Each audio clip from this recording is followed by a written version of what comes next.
مرتبہ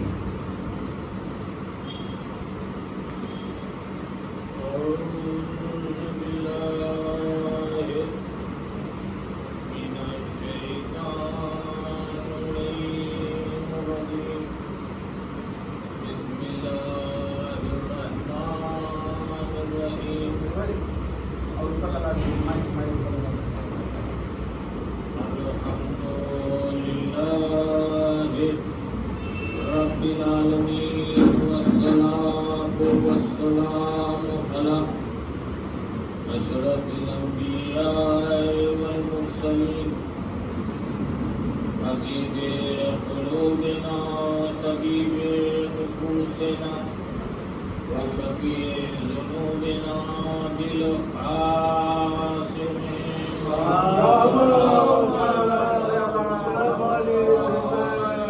سيد الطاهرين المعصومين المظلومين ورحمة الله على دائهم أجمعين من يومنا هذا إلى يوم الدين أما بعد فقد قال الله تبارك وتعالى في كتابه المبين وهو أصدق الصادقين بسم الله الرحمن الرحيم إن أكرمكم عند الله أتقاكم صلوات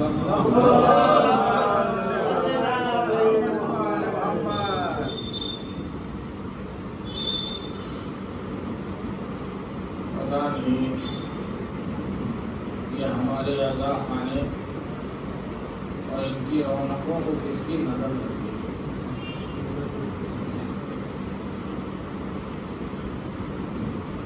اس کورونا کی مصیبت کی وجہ سے سرکار نے بھی یہ پابندی لگا دی ہے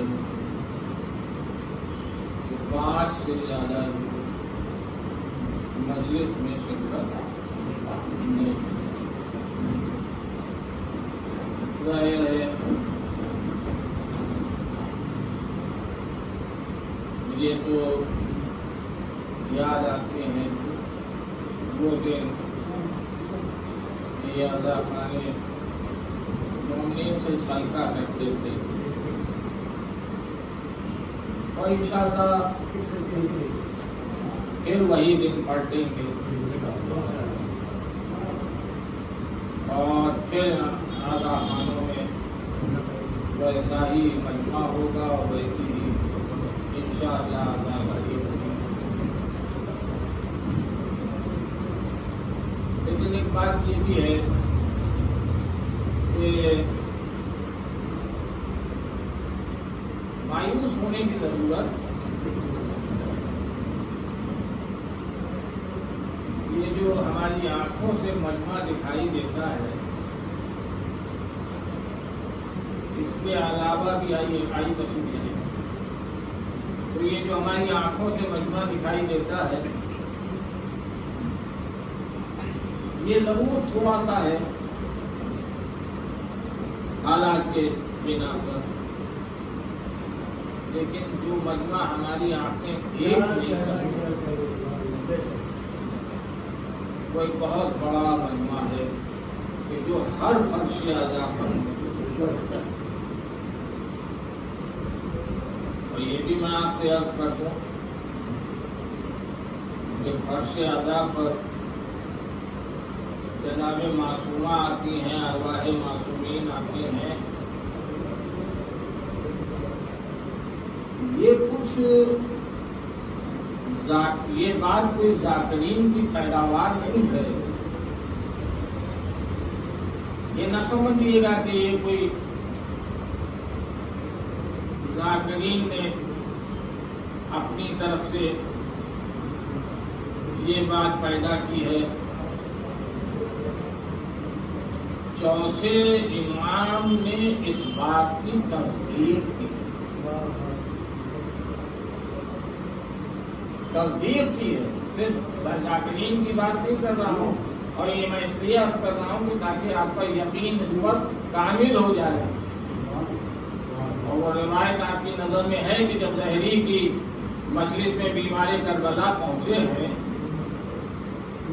اور ظہری نے ایک خاص جگہ ان کو لے جا کے بٹھالا اور مجلس ختم ہوئی، تو جب مجلس ختم ہوئی تو ظہری گھبرا گیا، دیکھا کہ بیمار کربلا وہاں نہیں ہے کہ جہاں بٹھالا تھا، بلکہ وہاں بیٹھے ہوئے ہیں کہ جہاں لوگوں نے اپنے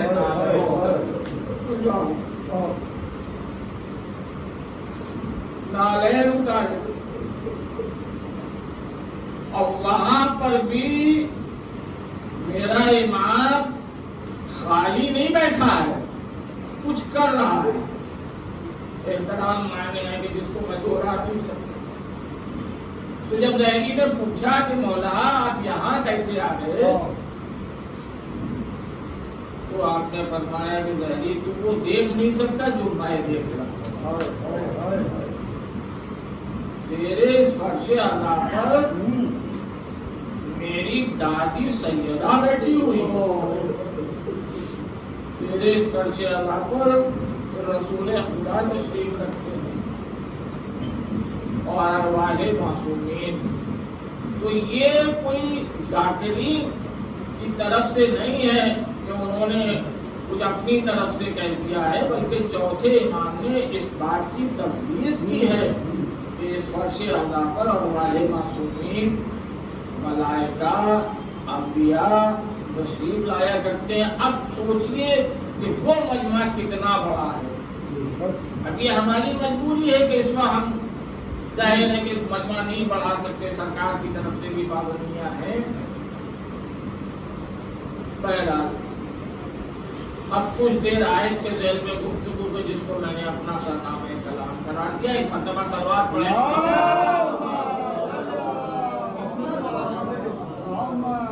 مختصر سی آیت ہے کہ اِنَّ أَكْرَمَكُمْ عِندَ اللَّهِ أَتْقَاكُمْ۔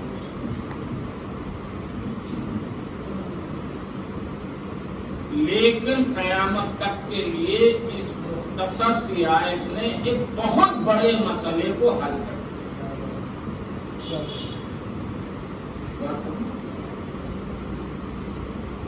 قیامت تک کے لیے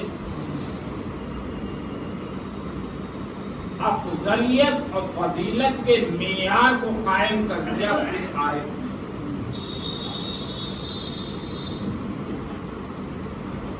قیامت تک کے لیے دیکھیے، سارا جھگڑا جو ہے دنیا میں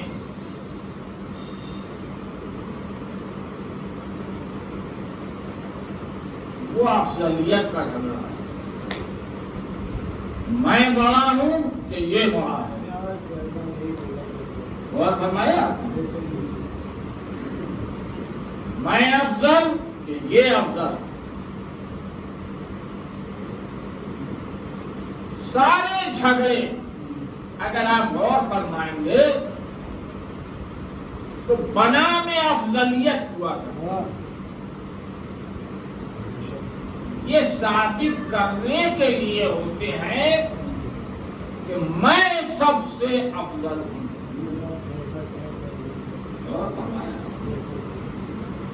میں سب سے افضل ہوں۔ لیکن حضور، اب ہم چاہے جسے چھوٹا سمجھیں اور چاہے جس معیار پر جس کو بڑا سمجھیں، قرآن نے قیامت تک کے لیے افضلیت کا معیار قائم کر دیا اس آیت کے ذریعے کہ دیکھو، ہماری نگاہ میں نہ دولت مند افضل ہے، نہ ہماری نگاہ میں بڑے گھر والا افضل ہے، نہ ہماری نگاہ میں بڑے خاندان والا افضل ہے، نہ ہماری نگاہ میں بڑے باپ والا افضل ہے، نہ ہماری نگاہ میں قیمتی لباس والا افضل ہے۔ اِنَّ أَكْرَمَكُمْ عِندَ اللَّهِ أَتْقَاكُمْ، دیکھو تم میں سے افضل صرف وہ ہے کہ جو متقی ہے اور پرہیزگار ہے۔ صلوات اور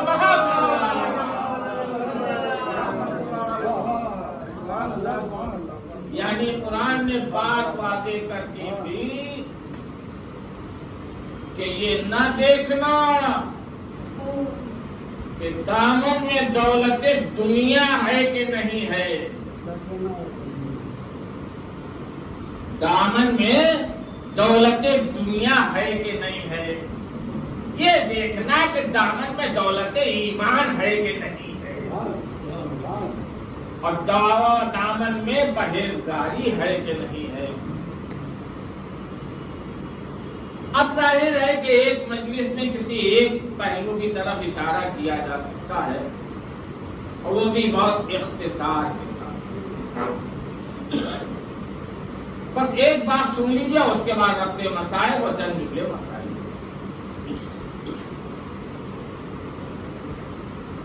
یہ فضیلت جو ہے نا، افضلیت، اس کے نام پر جھگڑوں کی تاریخ بڑی پرانی ہے۔ فضیلت کے نام پر جھگڑوں کی تاریخ، بلکہ میں آپ کو اشارہ کر دوں کہ افضلیت فضیلت کے نام پر جھگڑے کی تاریخ دنیا سے بھی پرانی ہے، دنیا سے بھی پرانی ہے۔ بھائی یہ سجدے سے انکار ابلیس کیوں کر رہا ہے؟ صلوات پڑھے محمد والے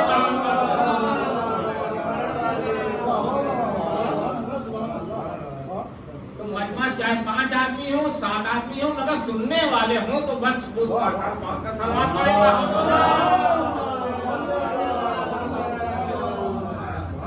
افضلیت پر جھگڑے کی تاریخ، فساد کی تاریخ دنیا سے بھی پرانی ہے۔ ارے بھائی تو نے زندگی بھر سجدے کیے تو یہ آدم کو بھی ایک سجدہ کر لے، کون سی مصیبت آئے گی، کیا زحمت ہے؟ تو وہ کہے گا کہ نہیں، سجدہ کرنے میں مجھے کوئی زحمت نہیں ہے، رہتی زندگی جتنی بھی میری زندگی باقی ہے میں سجدے کرنے کو تیار ہوں، مگر اس کو نہیں کروں گا، اس کو نہیں کروں گا۔ تو کیوں نہیں کرے گا بھائی، کیا بات ہے؟ تو اس نے وجہ بھی بتا دی، آپ سب جانتے ہیں، وجہ بھی بتا دی کہ یہ مٹی سے خلق ہوا ہے، میرا خلق نورانی ہے، میں اس سے افضل ہوں۔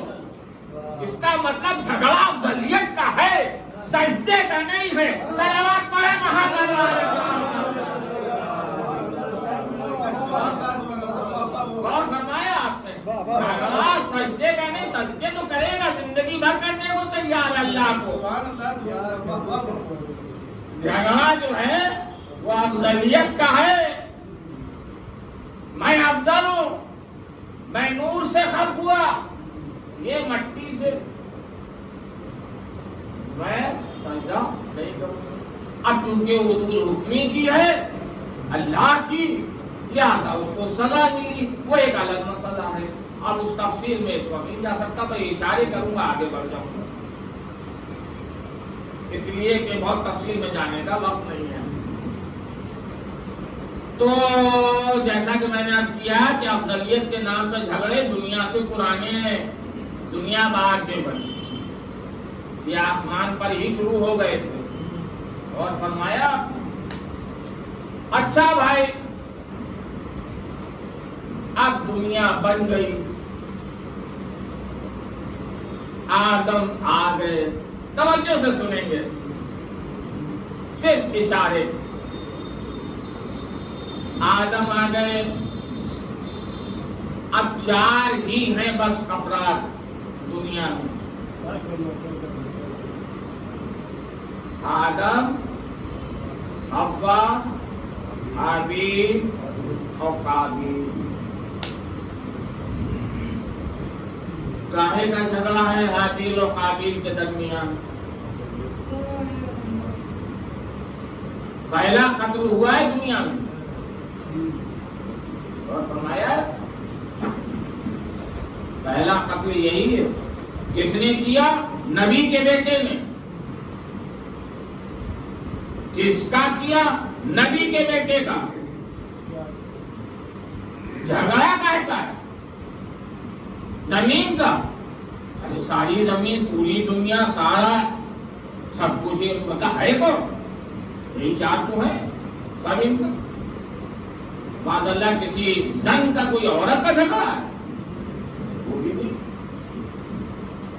اچھا زر کا جھگڑا ہے، زر، زن، زمین، تو بھیا جتنا زر ہے چاہے جس شکل میں ہو، یہی 4 تو ہیں، کوئی 5واں سب ان کا ہے۔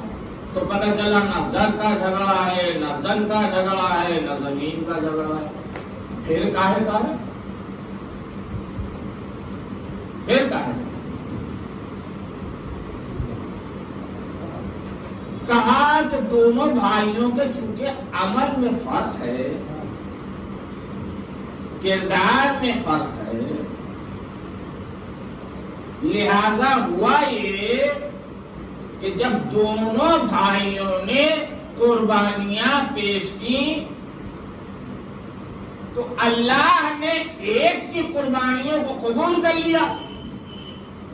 سب آپ کے پیسے نظر ہے، میں اشارے کر رہا ہوں، اور دوسرے کی قربانی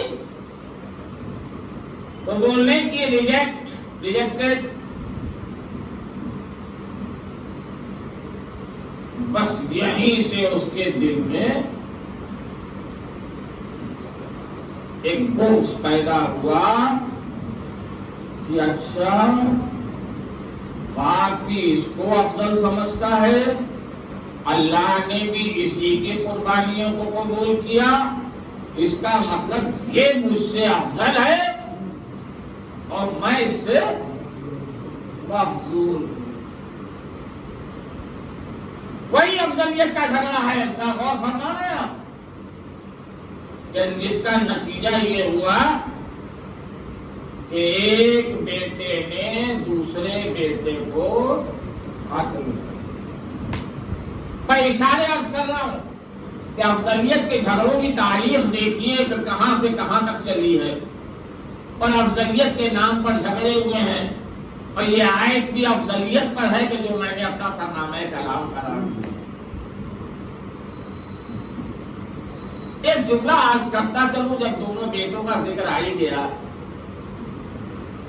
ہیں تو دونوں نبی کے بیٹے، حابیل بھی اور قابیل بھی، لیکن اسی نبی کے بیٹوں میں سے ایک قاتل بھی ہے، ایک قاتل بھی ہے۔ جو قاتل ہے وہ صلب نبی سے ہے، وہ نسل نبی سے ہے۔ تو بھیا جو نسل نبی سے ہے، جب اس کے کردار کی ضمانت نہیں ہے تو جو صرف صحبت نبی میں بیٹھ گیا اس کے کردار کی ضمانت کیا ہو سکتی ہے؟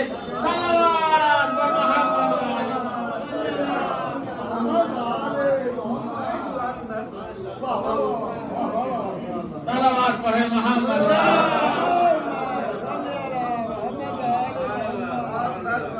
وہ نسل نبی میں ہے، اس کے کردار کی ضمانت تو ہے نہیں، تو جو بس صحبت نبی میں بیٹھ گیا اس کے کردار کی ضمانت کون لے سکتا ہے بھائی؟ اور سارے جھگڑے ابراہیم کہہ رہے ہیں میرا خدا سب سے افضل ہے، نمرود کہہ رہا ہے میں اس سے بھی افضل ہوں، میں اصلی خدا ہوں۔ اگر ابراہیم کی خدا کی افضلیت کے آگے نمرود سر تسلیم خم کر دے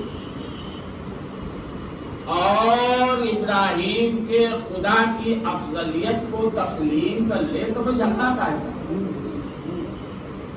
سارا جھگڑا ختم۔ وہ کہا میں سب سے افضل، تیرے خدا سے بھی افضل، معاذ اللہ۔ اچھا افضلیت دکھانے کے لیے کر کیا رہا ہے ذرا غور تو فرمایا۔ دو جملے سن لیجیے، بات آ گئی، بس تفصیل میں تو جاؤں گا نہیں، وقت نہیں۔ اتنی آگ جمع کر رہا ہے، ابراہیم نے جہنم کی آگ کا ذکر کیا ہے نا، تو اس نے کہا لو میں جہنم سے بڑی آگ اکٹھا کر کے دکھاتا ہوں۔ یہ افضلیت کی دلیل ہے، ذرا غور فرمائیں آپ، میری تو سمجھ ہی میں نہیں آتا۔ بھائی ایک آدمی کو جلانے کے لیے ایک ماچس کی تیلی کافی ہوتی ہے۔ اگر ایک آدمی کو جلانا ہے تو یہ میرے کرتے میں ماچس کی تیلی دکھائیے، کام ہو جائے گا، ختم۔ یہ ایک آدمی کے لیے اتنی آگ کہ کوئی قریب نہیں جا سکتا، دور سے پھینکا جائے گا، اتنی آگ۔ یہ اتنی آگ کا روشن کرنا، اتنی آگ کا اکٹھا کرنا ہی اشارہ کر رہا ہے کہ زبان سے اقرار کرے یا نہ کرے، وہ ابراہیم کے خدا سے ڈر ضرور رہا ہے۔ صلوات پڑھے محمد والے محمد۔ ایک آدمی کے لیے اختیار، آپ غور فرمائیں، ایک آدمی کے لیے اتنی کی کیا لوگوں کا بھائی۔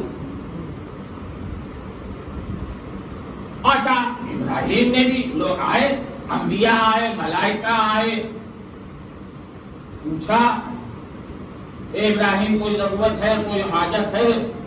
کہاں حاجت تو ہے، تم سے نہیں ہے، تم سے نہیں ہے، جس سے ہے اس کو بتانے کی ضرورت نہیں ہے۔ جس کو ہے ذرا سی کی آواز بڑھا دیجیے تھوڑی سی، ہلکی سی، تو جس سے ہے اس کو بتانے کی ضرورت نہیں ہے۔ دیکھ دیا گیا ابراہیم کو، تو اس نے اپنی خدائی جتنی دکھانا تھی دکھا دی، دیکھ دیا ابراہیم کو آگ میں، دادا ہو گئی شاید، دادا نہیں، صلوات پڑھے محمد۔ تو دکھا لی اس نے اپنی خدائی، لیکن ابھی ابراہیم کے خدا کی خدائی باقی ہے، باقی ہے۔ لہذا آپ کو حکم ہوا کہ تو سلامتی بن جا ابراہیم کے لیے، اور ابراہیم کے لیے وہ آگ پھولوں اور کلیوں میں بدل گئی، اور ابراہیم بیٹھے ہوئے تسبیح پڑھ رہے ہیں۔ اب خدا نے سمجھا دیا کہ دیکھ تیرے اختیار میں بس اتنا ہے کہ تو آگ روشن کر سکتا ہے، ہمارے اختیار میں یہ ہے کہ جو ہماری مشیت ہوگی وہی آگ کو سیرت اختیار کرنا پڑے گی۔ صلوات بر محمد والے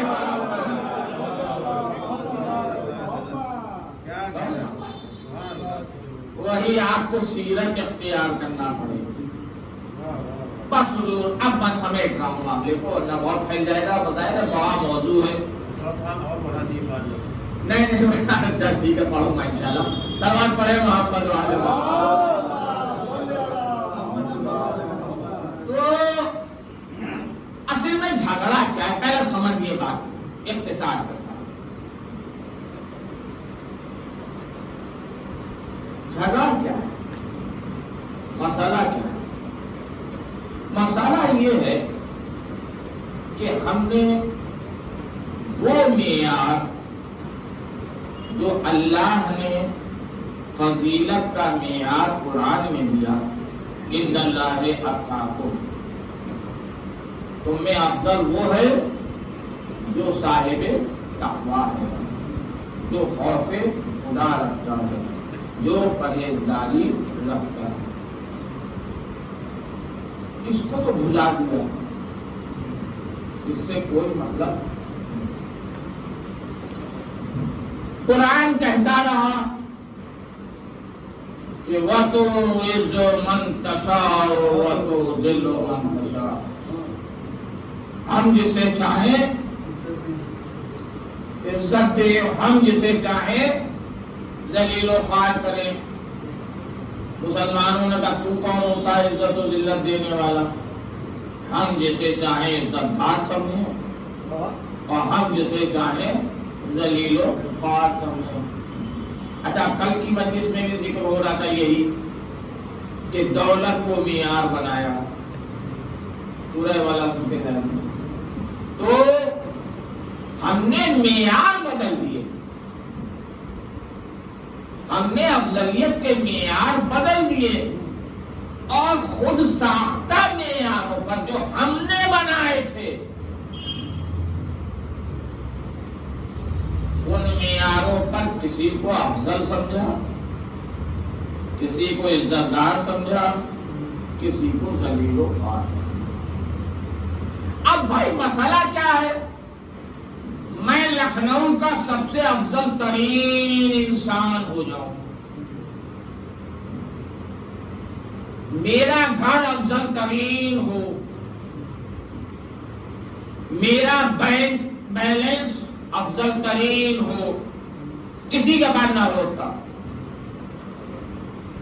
میرا لباس اتنا قیمتی لباس کسی کے پاس ہو ہی نہ، تو میں افضل ترین ہو جاؤں، یہ اتنا آسان تو ہے نہیں. نہ جانے کتنوں سے جھگڑے ہوں گے، کتنوں سے فساد ہوگا، کیونکہ سب افضل ترین بننے کے چکر میں ہیں. بھائی ایک آپ ہی تھوڑی ہے، ایک آپ ہی تھوڑی ہے کہ میں افضل ترین ہو جاؤں. وہ کہیں گے میں افضل ترین ہو جاؤں، وہ کہیں گے میں افضل ترین ہو جاؤں، بس وہیں سے فساد شروع.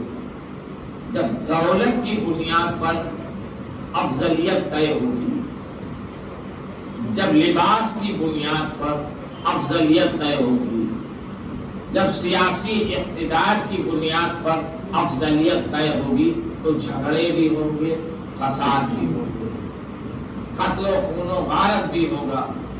اس لیے کہ آسانی سے کوئی آپ کو افضل ترین نہیں بننے دے گا، افضل ترین نہیں بننے دے گا.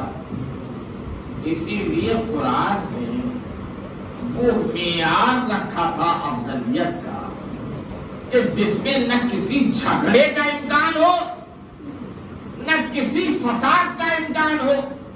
عند اللہ اتقاکم، بس افضل وہ ہے جو خوف خدا رکھتا ہے، جو پرہیزگاری رکھتا ہے.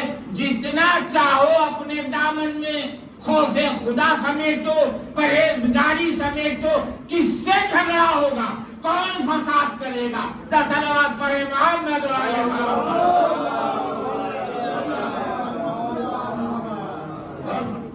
کس سے جھگڑا ہوگا؟ اب جہاں تک ان معیاروں کا سوال ہے جو ہم نے بنائے، پورے قرآن کو پڑھیے، پورے قرآن کو پڑھیے. پڑھنے کے بعد کوئی ایک آیت دکھا دیجیے، ایک کہ جس میں قرآن نے دولت کو عزت کی نگاہ سے دیکھا. عزت، ذخیرہ اندوزی کو، دولت جمع کرنے کو عزت کی نگاہ سے دیکھا ہو. قرآن نے اگر کہیں عزت کی نگاہ سے دولت کو دیکھا بھی تو اس دولت کو نہیں کہ جو اپنا سکہ جمانے کے لیے اپنے اوپر صرف ہو جائے، بلکہ اس دولت کو عزت کی نگاہ سے دیکھا جو فی سبیل اللہ دوسروں پر صرف ہو جائے۔ صلوات پڑھیں محمد بہت فرمایا آپ نے۔ تو لہذا خمس کو عزت کی نگاہ سے، زکوٰۃ کو عزت کی نگاہ سے،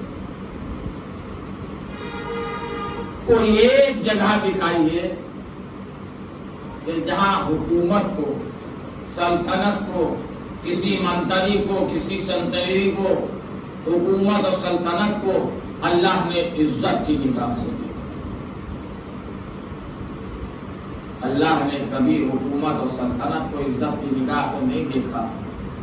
عزت کی نگاہ سے دیکھا تو نبوت کو دیکھا اور امامت کو دیکھا، نہ حکومت کو دیکھا نہ سلطنت۔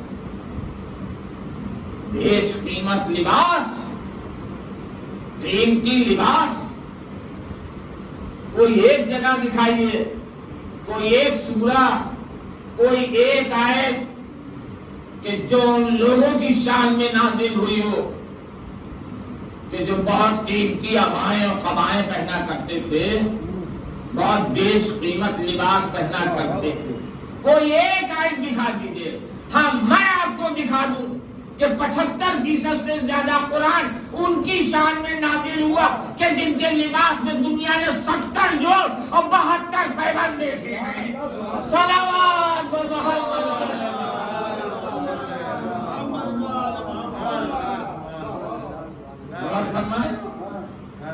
غور فرمایا۔ میرا مولا چاہتا تو چوتھی مرتبہ بھی، توجہ سے سن لیں میری بات، موضوع کے تحت ظاہر ہے کہ تقوی کا ذکر ہو اور امام المتقین کا ذکر نہ ہو تو مجلس کہاں ہوئی؟ غور فرمائے کہ جب تقوی کا ذکر ہو اور امام المتقین کا ذکر نہ ہو تو وہ مجلس مکمل نہیں ہوتی۔ ایک بات سن لیں آپ توجہ سے، وقت چاہے 10 منٹ اگلے لگ جائیں کوئی بات نہیں، اس کے بعد آپ کے مسائل کہ چاہتے تو مولا علی، میرا مولا چوتھی دفعہ بھی جب لوگ آئے ہیں تو ٹھوکر مار دیتے حکومت کو، نہیں مجھے نہیں چاہیے لے جاؤ، اور منع کیا بھی علی نے، لیکن لوگ نہیں مانے اور قبول کر لیا، قبول کر لیا۔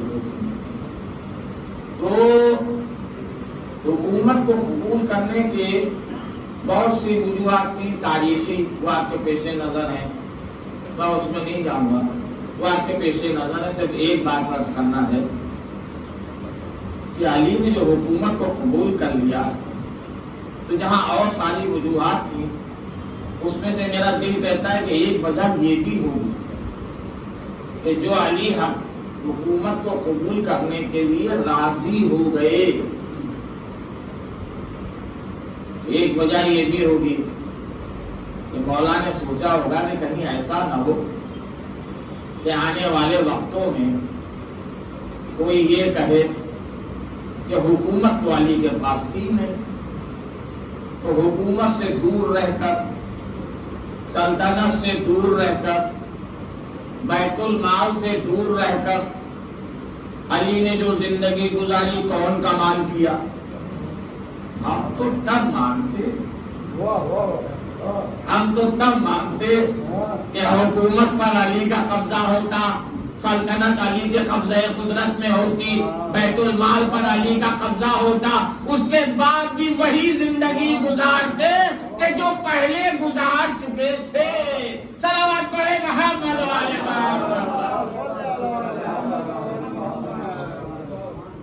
تب جانتے، تب مانتے، تب جانتے، قبول کر لیا حکومت کو، بس آخری بات اور ربط مسئلہ، قبول کر لیا۔ اور دیکھو آج بیت المال میرے قبضے میں ہے، آج حکومت پر علی کا قبضہ ہے، آج سلطنت پر علی کا قبضہ ہے۔ اس کے بعد مولا رات میں بیٹھے ہوئے کچھ بیت المال کا حساب کتاب کر رہے ہیں۔ ایک مرتبہ طلحہ اور زبیر دونوں آئے، اب جزائر حکومت گورنری کی لالچ لیے ہوئے دل میں آئے ہیں، آئے سلام کیا، طلحہ زبیر کیسے آئے؟ آپ سے ذرا ذاتی گفتگو کرنا تھی۔ بھائی گئے طلحہ و زبیر نے کہا کہ ذاتی گفتگو کرنا تھی، علی نے بیت المال کا چراغ بجھا دیا۔ پیغمبر سے کہا جاؤ میرے گھر سے میرا ذاتی چراغ لے آؤ۔ پوچھا طلحہ و زبیر نے کہ آپ نے چراغ کیوں بجھا دیا؟ کہا یہ بیت المال کا چراغ تھا، یہ ذاتی گفتگو کے لیے استعمال نہیں ہو سکتا۔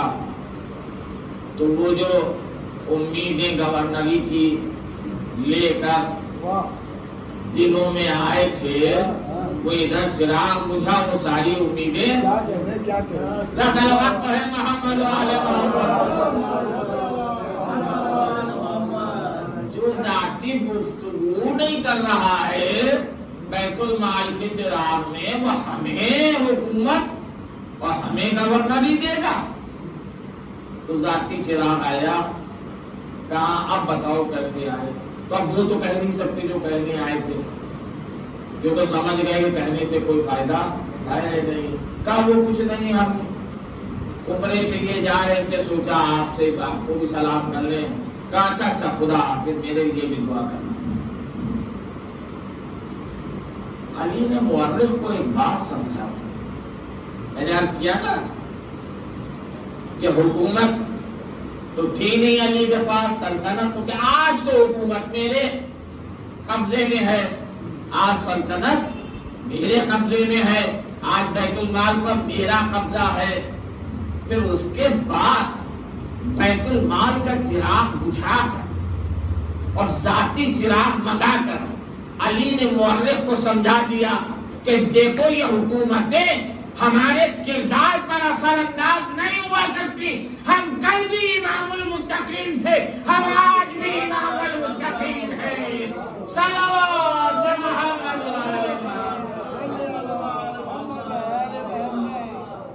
ہم کل بھی امام المتقین تھے، ہم آج بھی امام۔ بس یہی ربط مسائل ہے، کیونکہ آج چھٹی محرم ہے۔ یاد رکھیے جو اس معیار پر پورے ہوتے ہیں کہ جو معیار عزت و ذلت کا اور افضلیت کا اللہ نے مقرر کیا ہے، جو اس پر عزت دار ہوتے ہیں انہیں پھر دنیا کی کوئی طاقت ذلیل اور خوار کر نہیں سکتی، رسوا نہیں کر سکتی۔ اور اس کا سب سے بڑا ثبوت کربلا ہے، اس کا سامنے کا ثبوت کربلا ہے۔ آج چھٹی محرم ہو گئی،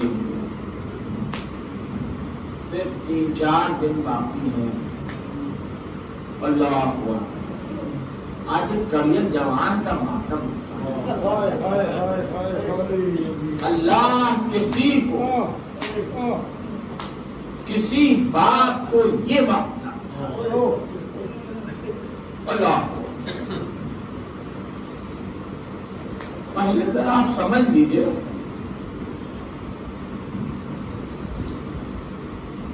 کہ علی اکبر ہیں کیا،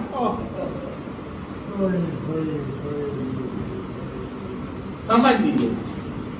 روایت کہتی ہے کہ جب علی اکبر اور عباس جب مدینے کے بازار سے گزرتے تھے تو خرید و فروخت رک جایا۔ اللہ اور لوگ صرف ان دونوں جوانوں کو دیکھتے رہتے تھے، دیکھتے رہتے تھے۔ اللہ، تو جو غیروں کی نگاہ میں ایسے تھے وہ باپ کی نگاہ میں کیا ہوں گے، وہ ماں کی نگاہ میں کیا ہوں گے۔ اسی لیے تو روایت ملتی ہے کہ جب کسی طرح سے علی اکبر نے رخصت لے لی، اجازت لے لی اور گھوڑے پہ سوار ہو کر چلے ہیں، تو اب مجھے وہ روایت یاد آئی مدینے کی کہ جہاں تک نگاہ رہتی تھی لوگ اس جوان کو دیکھتے رہتے تھے۔ وہی روایت اب یہاں دکھائی دیتی ہے کہ بیٹا پیچھے پیچھے حسین چلے آ رہے ہیں، کہ بیٹا جہاں تک ہماری نگاہ رہے بیٹا مڑ مڑ کے دیکھتے رہے۔ اے بابا آپ تو ہمیں رخصت کر چکے، اب کیوں ہمارے پیچھے آ رہے ہیں؟ کہا بیٹا تم صاحب اولاد نہیں ہو، اگر صاحب اولاد ہوتے تو ہرگز نہ پوچھتے کہ آپ کیوں پیچھے آ رہے ہیں۔ بس بیٹا گیا، سن لے چند جملے، چند جملے۔ اللہ کو گیا تو حسین بلندی پر کھڑے ہو بیٹے کی جنگ کو دیکھنے کے لیے۔ حسین بیٹے کی جنگ دیکھ رہے ہیں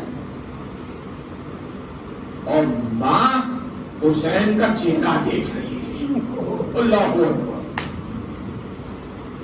جناب زینب حسین کا چہرہ دیکھ رہی ہے۔ کبھی ایک چہرے کا رنگ آتا ہے، کبھی ایک رنگ جاتا ہے۔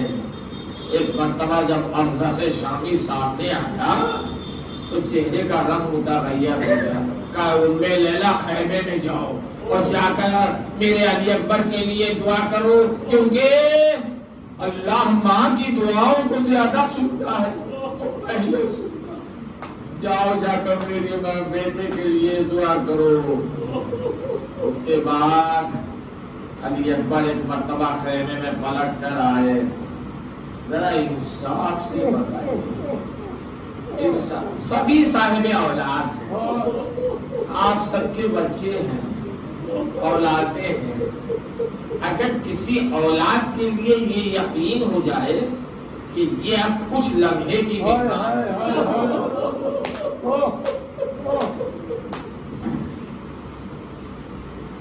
یہ یقین ہو جائے کہ اب یہ بس کچھ لمحے کا اور ہے اور وہ بچہ آ کر کوئی فرمائش کرے، کلیجے پر بات کے کیا گزرے گی اگر وہ اس فرمائش کو پورا نہ کر سکے کہ جس کے لیے وہ جانتا ہے کہ یہ فرمائش کرنے والا چند لمحوں کا مہمان ہے۔ اللہ اکبر۔ علی اکبر آئے اور کوئی فرمائش نہیں۔ کہا بابا اگر ایک گھوٹ پانی کا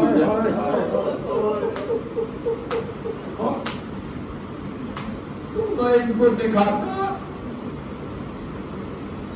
کہ بنی ہاشم کس طرح سے جنگ کرتے ہیں۔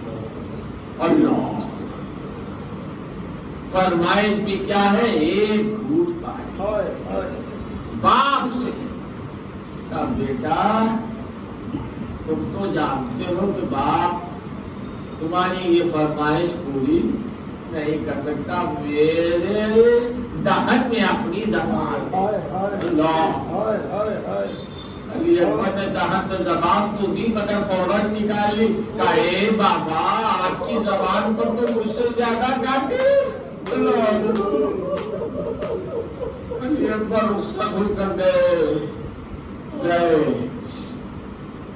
جنگ کی 3 دن کا بھوکا، 3 دن کا پیاسا، جنگ کی زبردست جنگ کی، مگر ظاہر کہ کہاں لاکھوں کا لشکر اور ہر طرف سے حملے ہو رہے۔ یہاں تک کہ علی اکبر سے ٹھہرا نہ گیا، آواز دی بابا، یہ نہیں کہا بابا مدد کے لیے، یہ نہیں کہا، بس یہ کہا بابا میرا آخری سلام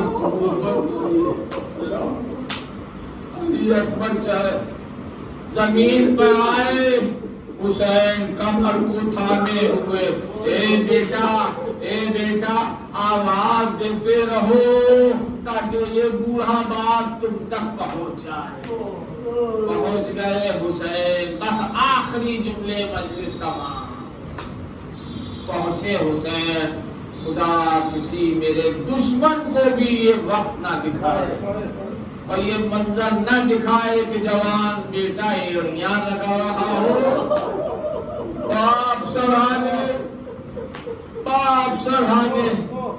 ہاتھ رکھے ہیں کلیجے پر، اللہ بس ایک مرتبہ انی پر 2 انگلیاں رکھی حسین نے کلیجے پر اور یا علی کہہ کر زور دیا کہ کلیجے سے فوارہ جاری ہوا اور روح پرواز کر گئی۔ اب آپ بتائیں کہ بوڑھا باپ اور کڑیل جوان کا بیٹا،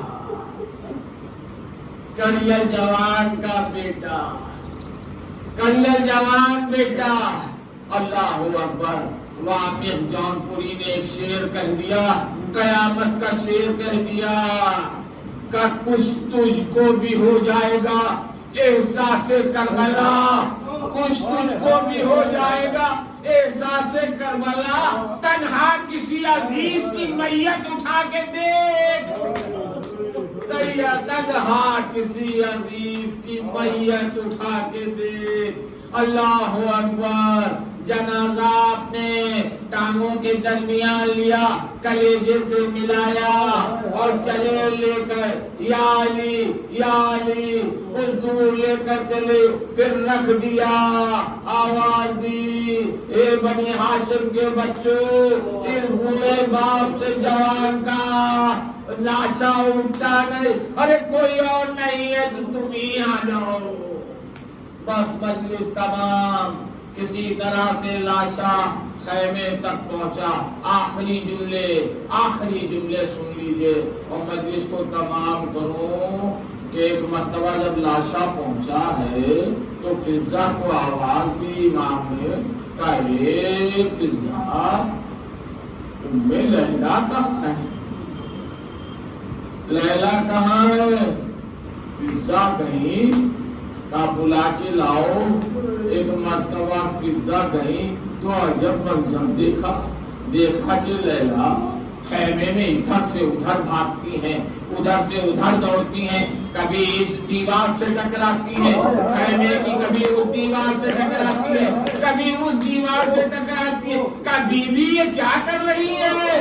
کہا اے فضا، میں نے سنا ہے میرے کڑیل جوان کا لاشا آ گیا ہے۔ اے فضا، مجھے دروازہ دکھائی نہیں دیتا، ارے میرا بازو تھام کے لے چل۔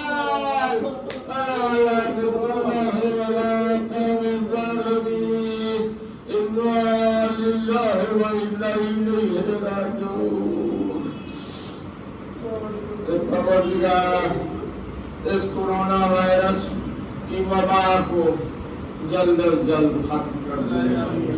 پروردگار ہماری اس چھوٹی سی عبادت کو قبول فرما، جتنے بھی شرکائے مجلس ہیں ان کی تمام حاجتوں کو پورا فرما دے، بیماروں کو شفا عطا فرما دے۔ اے پروردگار، جو قرضدار ہیں ان کے قرضے ادا ہو جائے، جلد از جلد امام کا ظہور ہو۔